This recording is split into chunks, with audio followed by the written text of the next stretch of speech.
कोई चाबी या मैंने बर्ड वगैरह का इस्तेमाल, जैसे कि बर्ड का भी मार्केटिंग हो गया है। हम लोग मरीज को मना करते हैं, क्योंकि बर्ड में जो है कॉटन थोड़ा सॉफ्ट कर देता है और मरीज उसको कान में लगा करके vigorously उसको खुजलाता है, तो खुजलाने के चलते उसमें इन्फेक्शन हो जाता है। बैक्टीरियल इन्फेक्शन भी होता है और फंगल इन्फेक्शन भी होता है। तो लोगों से यही मैंने अपील है कि कान में किसी तरह का बाहरी वस्तु डाल करके उसको नहीं खुजलाएं। सर्दी अगर होता है तो उसका समय से इलाज कराएं।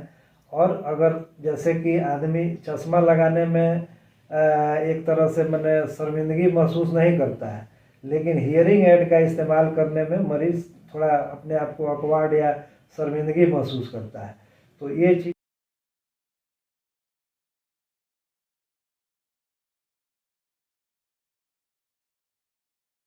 नमस्कार व प्रणाम तमाम जनता जनार्दन के। हम उज्ज्वल निर्मल भोजपुरिया माटी न्यूज चैनल से चिकित्सा है महान कार्यक्रम को लेकर छपरा के सुप्रसिद्ध एक ऐसे डॉक्टर के साथ आप सभी के साथ रूबरू करा रहे हैं जो कि समाज में बेहतर दिनों से छपरा के लिए बड़ा सेवा दे रहे हैं। क्या परिचय है सर से मैं जानूंगा, और कितने दिन से छपरा सर के लिए सर सेवा दे रहे हैं, ये भी बात रहेगी। कुछ मुद्दे सवाल भी रहेंगे जो कि आए दिन बहुत सारे लोग ग्रसित लोग काम के प्रति आते हैं, उस पर भी सवाल विचार हो रहेगा। स्वागत है सर चिकित्सा है महान कार्यक्रम में। सर क्या परिचय रहा हमारे चैनल के माध्यम से दर्शकों तक बताएं। धन्यवाद। मेरा नाम संजय कुमार शाही है। मैं ईएनटी स्पेशलिस्ट हूँ। मैंने अपनी एमबीबीएस की पढ़ाई दरभंगा चिकित्सा महाविद्यालय लहरियासराय से और एमएस भी दरभंगा चिकित्सा महाविद्यालय लहरियासराय से किया है। और मैं विगत 20 वर्षों से छपरा में कान नाक गला रोग का इलाज कर रहा हूँ। सर 20 वर्षों से आप छपरा का सर आप प्रैक्टिस कर रहे हैं, छपरा सर में बहुत बड़ा आपने योगदान दिया है। सर ऐसा कोई मरीज जो आया हो कि जो आज भी वो आपको याद हो कि बहुत ज़्यादा कंक्लूसिव, बहुत ज़्यादा कंसेप्टिव वो बीमारी होगा कान के प्रति, ऐसा कोई दिन? जैसे कि इमरजेंसी जो है, आपने जो प्रश्न किया है उसमें कुछ ऐसा मैं आपको बताऊं जो कि मरीज को तत्काल लाभ मिल गया। तो यहीं छपरा के कमिश्नर के एक असिस्टेंट थे, उनकी पत्नी अपना दांत जो डेंचर जो होता है, मतलब दांत अगर उखड़ जाता है तो चबाने में सहूलियत के लिए डेंचर बनता है, तो वो डेंचर आज से लगभग 15 बरस पहले दुर्घटनावश उनके गला में जा कर के फंस गया था। तो उसको मैंने यहाँ निकाला था, और उसको निकालने के बाद मरीज को और मरीज के परिजनों को अत्यधिक राहत मिली थी। तो वो मेरे लिए यादगार है। और रही बात कान नाक गला संबंधित बीमारियों की, तो मेरे ओपीडी में सबसे ज़्यादा संख्या कान के बहने वाले मरीजों की है। जो समाज में जागरूकता के अभाव में लोग कान बहना को साधारण बीमारी मानते हैं और उसको निगलेक्ट करते हैं। लेकिन मेरे प्रैक्टिस के दौरान जो सफ़र जो है, यात्रा है, इसमें धीरे धीरे छपरा ज़िला के कोने कोने में से मरीज आकर के मुझसे दिखाते हैं, और उनको लगता है कि कान बहने को साधारण बीमारी नहीं समझना चाहिए। तो इस तरह से मैं अपना योगदान लोगों को दे रहा हूँ। सर किन लक्षणों के कारण कान बहुत ज़्यादा बहते हैं या बहुत ज़्यादा आपके गले में खराश आते हैं, तो किन लक्षणों के द्वारा सबसे ज़्यादा इफेक्ट होते हैं, कौन से डिजीज इसमें जुड़े हुए हैं, क्योंकि हमारे दर्शकों को बताएं कि उनको बेनिफिट मिले, आगे चल के गलती ना कर सके, बड़ा घटना में ना प्रभावित हो सके। जैसे कि कान बहने का सबसे मुख्य कारण जो है, बच्चों में up to the age of 5 to 10 years, 5 से 10 वर्ष के बच्चों में सर्दी जब भी होती है तो कान लगभग बच्चों का बहता है। इसलिए कि सर्दी का इलाज, चूँकि कान नाक गला विभाग जो बना है वो आंतरिक रूप से मनुष्य के शरीर में भी तीनों एक दूसरे से इंटरकनेक्टेड है, एक दूसरे से जुड़ा हुआ है। तो जब सर्दी होती है तो वो अंदर अंदर ही कान के मध्य भाग, जिसको मिडिल ईयर कहा जाता है, उसमें चली जाती है, और उसमें बैक्टीरियल इन्फेक्शन होने के चलते कान का पर्दा लीक कर जाता है। इसी को कान का बहना कहते हैं। तो ऐसे मरीजों के लिए कौन सा ट्रीटमेंट दिया जाता है, कितने दिन का सर ट्रीटमेंट रहता है कि उनको जल्द से जल्द ट्रीट हो जाता है? जैसे कि सर्दी का मरीज अगर सर्दी का दवा समय से खा ले तो उसके कान बहने की संभावना बहुत कम हो जाती है। लेकिन किसी किसी का सर्दी की दवा समय से खाने के बाद भी अगर बैक्टीरियल इन्फेक्शन हो गया तो कान बहता है। तो इसमें सबसे ज़रूरी है जागरूकता कि मरीज का नाक नहीं बहे, क्योंकि नाक बहना है कि मरीज को सर्दी हुई है ना। तो उसका इलाज हम लोग मैंने एंटी एलर्जिक दवा या मैंने अगर ज़रूरत पड़ा तो एंटीबायोटिक, कुछ विटामिन, जिससे कि मरीज का या बच्चे का इम्यूनिटी लेवल थोड़ा मतलब हाई हो, तो इसी तरह से हम लोग ये इलाज करते हैं। सर बहुत लोग को देखते हैं, हम लोगों को हमेशा सर्दी में ही उनको छींक वगैरह बहुत ज़्यादा आता है, हमेशा सर्दी नाक बहता है।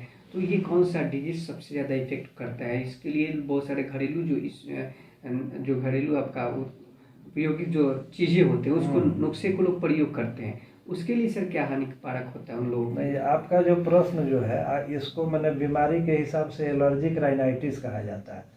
ये जो बीमारी जो है बार बार मरीज आकर के कहता है कि मुझको मैंने लगातार छींक आता है, नाक से पानी बहता है, आँख खुजलाता है, कान खुजलाता है, गले में खराश हो जाती है। तो इस बीमारी को मेडिकल भाषा में एलर्जिक राइनाइटिस कहते हैं। और ये इन्वायरमेंट से रिलेटेड होता है, क्योंकि हवा में कुछ ऐसा चीज़ है जो कि हमें दिखाई नहीं देता है, और वो मनुष्य जो मैंने उस एलर्जी से मैंने प्रोन जो मनुष्य है या जो बच्चा है, उसके नाक में वो एंटीजन जब जाता है तो उसके खिलाफ उसके बॉडी में रिएक्शन शुरू हो जाता है। इसी पूरी मैंने प्रक्रिया को एलर्जिक राइनाइटिस कहते हैं। ठीक, तो इसमें कुछ बचाव है, जैसे कि मरीज को हम लोग कहते हैं कि झाड़ू लगाते समय या मैं धूल गर्दा से मेन है कि इसमें बचना है। दूसरा चीज़ है कि मौसम का भी असर इस पर होता है। जब सर्दी के बाद बसंत ऋतु या गर्मी आती है या गर्मी के बाद बरसात आता है, तो इस समय में एलर्जिक राइनाइटिस के मरीजों की संख्या बढ़ जाती है। उस समय हम उनको सलाह देते हैं कि आप थोड़ा सावधान रहिए और धूल गर्दा से, या अगर आपको मैंने छींक वगैरह आने लगे तो तुरंत एंटी एलर्जिक दवा का सेवन शुरू कर दें। सर विशेषज्ञ क्या क्या देखते हैं जो कि देहात के मरीज आपसे जुड़ना चाहें तो उनको पता हो कि आप ये रोगों को ज़्यादातर आप देखते हैं, तो देहात के मरीजों के लिए बेनिफिट होगा, दर्शकों तक अपने सब विचारों को पहुँचना? जैसे कि मेरे इस क्लिनिक में मैं यहाँ पर दूरबीन से या माइक्रोस्कोप से कान के पर्दा में जो सुराख होता है उसका ऑपरेशन करता हूँ। कान की हड्डी पकड़ लेता है बीमारी, मतलब कान का बहना धीरे धीरे हड्डी के तरफ बढ़ता है, तो हड्डी जब पकड़ लेता है तो उसमें मास्टोइडेक्टोमी करना पड़ता है, तो वो ऑपरेशन मैं करता हूँ। जो जैसे फौज में जाने वाले बच्चे जिनके नाक की हड्डी टेढ़ी रहती है, उनका ऑपरेशन यहाँ पर होता है। गला में टॉन्सिल होता है, जो रिकरेंट बार बार अगर टॉन्सिल का इन्फेक्शन हो रहा है तो उसको क्रोनिक टॉन्सिलाइटिस कहते हैं, तो उसका ऑपरेशन यहाँ पर होता है। मेरे यहाँ बहरापन से जुड़ी हर तरह का जांच और सस्ता से सस्ता और अच्छा से अच्छा हियरिंग एड मेरे यहाँ उपलब्ध है। मेरे यहाँ हर सुविधा, मैंने मरीज पेशेंट जब यहाँ पर आते हैं तो उनको कहीं बाहर और जाना नहीं पड़ता है, यहीं पर उनके सारी शंकाओं का, सारी समस्याओं का समाधान हो जाता है। सर देहात में आप लोग कैंप वगैरह में सर जाते हैं, तो वहाँ पे सर क्या दिक्कतें आती हैं? कैंप में आप जाते हैं तो कैसा लगता है? देहात के लोग आप लोग से मिलते हैं, कैंप में बहुत सारे इशू आते हैं, तो वो कैसा महसूस होता है? नहीं, कैंप में तो जाने का मतलब है कि आदमी जनता का सेवा करने के लिए आया है, तो वहाँ कोई दिक्कत का सामना तो नहीं करना पड़ता है। मरीज जिस भी चीज़ के रहते हैं, जो साधन वहाँ उपलब्ध है उस हिसाब से उनका निदान हम लोग वहाँ। ये जो हो गया बेरा हो गया, बहुत लोग ये नहीं समझ पाते हैं कि इसको क्यों हम लोग जांच कराएं, इस पे सर क्या रुझान आपका रहेगा? जैसे कि मैंने स्पीच और हियरिंग ये दोनों ईएनटी का अभिन्न अंग है। कोई भी ईएनटी का चिकित्सक अगर मैंने ये सुविधाएं नहीं देता है तो मरीज का कल्याण नहीं होता है। तो इसको मैं थोड़ा सा मैंने एलेबोरेट करके आपको बताता हूँ। पीटीए का फुल फॉर्म होता है प्योर टोन ऑडियोमेट्री। तो इससे मरीज के बहरापन का जांच होता है, जैसे मरीज कितना डेसिबल उसका हियरिंग है। जैसे नॉर्मल हियरिंग 0 से 25 डेसिबल है, तो 25 से अगर ज़्यादा होता है तो उसको हम लोग हियरिंग लॉस के कैटेगरी में रखते हैं। तो प्योर टोन ऑडियोमेट्री ये हो गया। दूसरा एक टेस्ट होता है आपको इम्पीडेंस ऑडियोमेट्री। तो इम्पीडेंस में कान के मिडिल ईयर का, मैंने कान का 3 पार्ट होता है, external ear, middle ear, internal ear. तो मिडिल ईयर का असेसमेंट जो है इम्पीडेंस से होता है।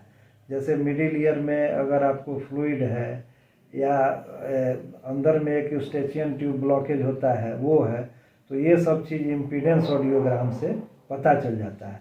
इसको मोटा भाषा में माना जाए तो एक तरह से ही मिडिल ईयर का प्रेशर भी इससे मापा जाता है, ठीक।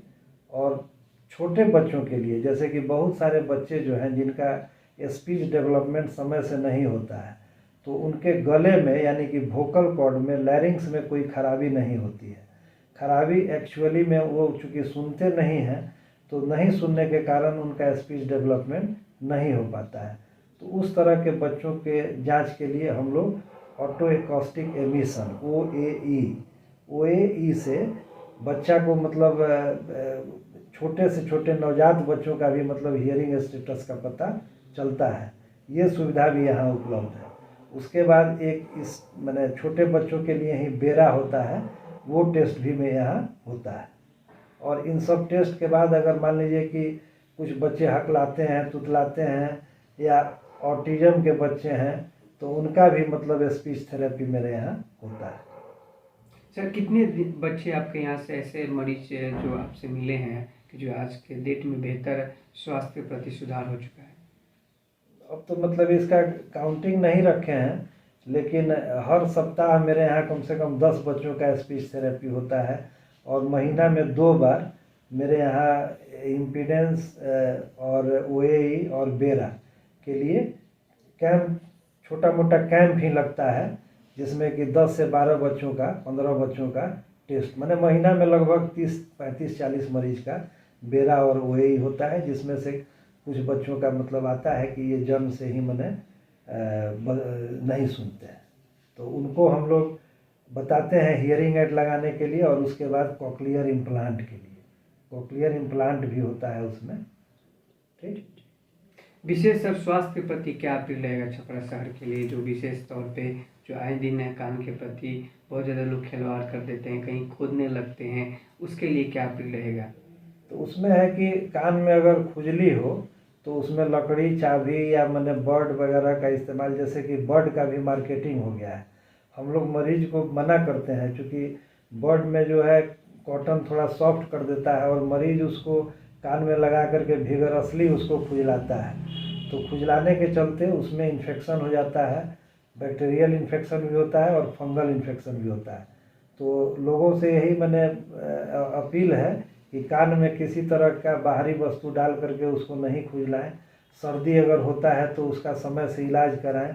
और अगर जैसे कि आदमी चश्मा लगाने में एक तरह से मैंने शर्मिंदगी महसूस नहीं करता है, लेकिन हियरिंग एड का इस्तेमाल करने में मरीज़ थोड़ा अपने आप को ऑकवर्ड या शर्मिंदगी महसूस करता है। तो ये चीज़ नहीं होना चाहिए। आपको अगर ज़रूरत है, जैसे मान लीजिए कि अभी आपका हियरिंग मैंने 40 डेसिबल है, अगर आप समय से मशीन लगा लीजिएगा तो वो और डाउन नहीं होगा। नहीं, नेगलेक्ट करने पर वो धीरे धीरे और डिटेरियोरेट करता है और उसमें और ज़्यादा पावरफुल मशीन की ज़रूरत पड़ती है। यही मेरा लोगों से संदेश है।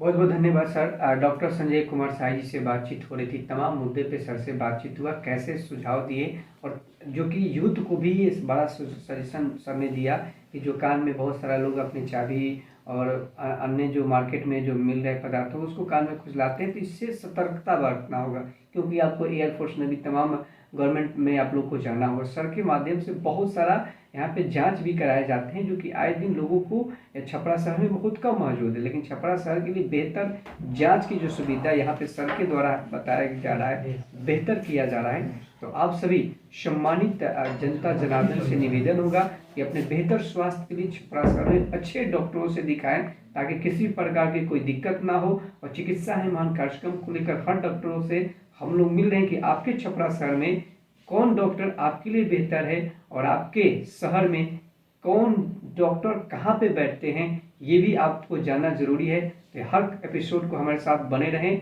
जय हिंद, जय भारत। निर्मल के साथ स्वस्थ रहें, सुरक्षित रहें।